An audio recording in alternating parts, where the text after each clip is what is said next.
being widely rejected by thousands of people since its inception in 2013.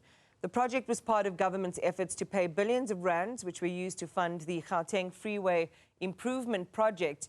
The commitment to scrap the e-tolls was made last year, with the provincial government committing to pay 20 billion rand to SANRAL for debt, with the first installment of 3 billion set to be paid this week.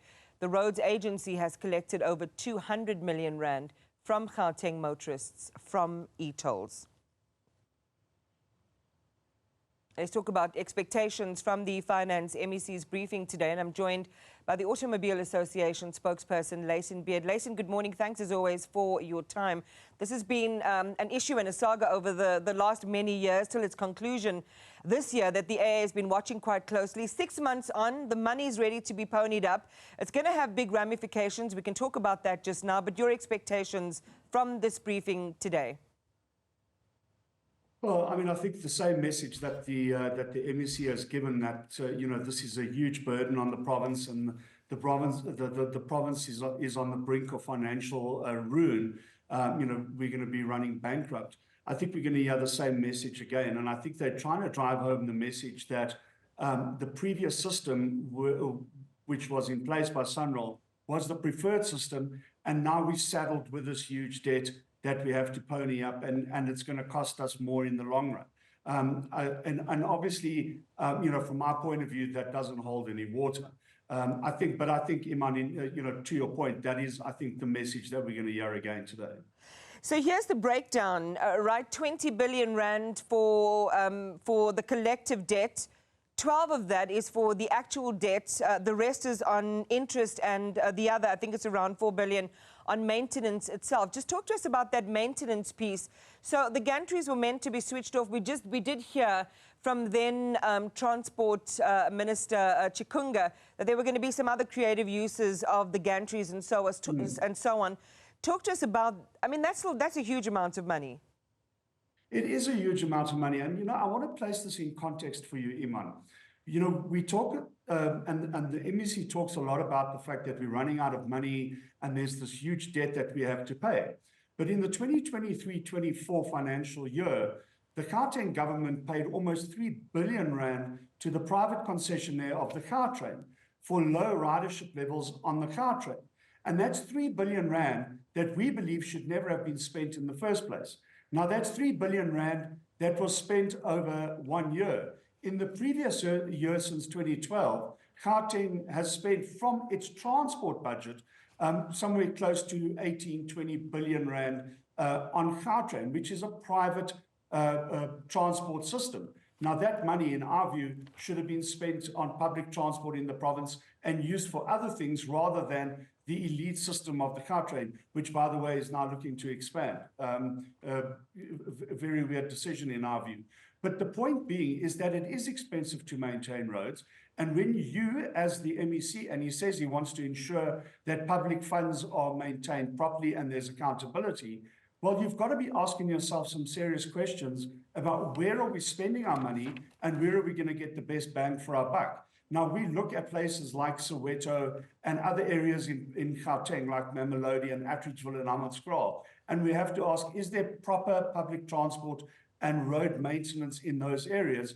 And the answer is simply no, it isn't. So we've got all this money that we're spending on Gautrain, and we think that there is one way in which we could be spending money in a better way for the people of the province.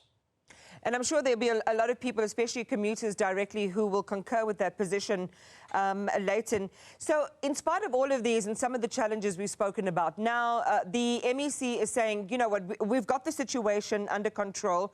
We're going to weather the storms that have been wrought by this debt. You believe these then, against the backdrop, and by the way, there are other projections for another 4 billion thereabouts, 4 billion rand deficit in the provincial budget, that this is, you know, an empty undertaking made by the MEC. I wonder if there are going to be some tough questions in this briefing then.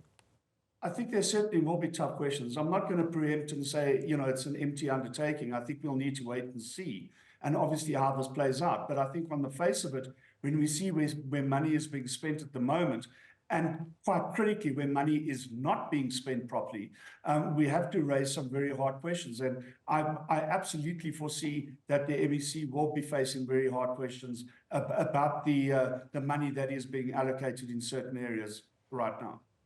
You talked about some of the areas where some of the decisions from your vantage point, Layton, were not very well thought out. This is also including the Gautrain expansion, the proposed Gautrain expansion project. Which are some of the other pressing areas, though, where money does need to be deployed? And what we're hoping to hear, I mean, not only, of course, on the debt repayment, but just on the undertaking to improve infrastructure in the province. Look, I mean, when we look at the role that we play, and in terms of the mobility of citizens, I mean, we're currently busy with a project in Mamelodi where we need to upgrade the infrastructure around 10 schools because they're just not good enough. And we're talking about road markings and road signages, and that's just a microcosm of what the problem is throughout many areas in our province. So you ask where the money needs to be spent. Well, there's a very good place that money needs to be spent around schools that benefit children and other road users in our province. Yeah. I was in Soweto a couple of months back. The roads are terrible around one of the biggest hospitals in the world.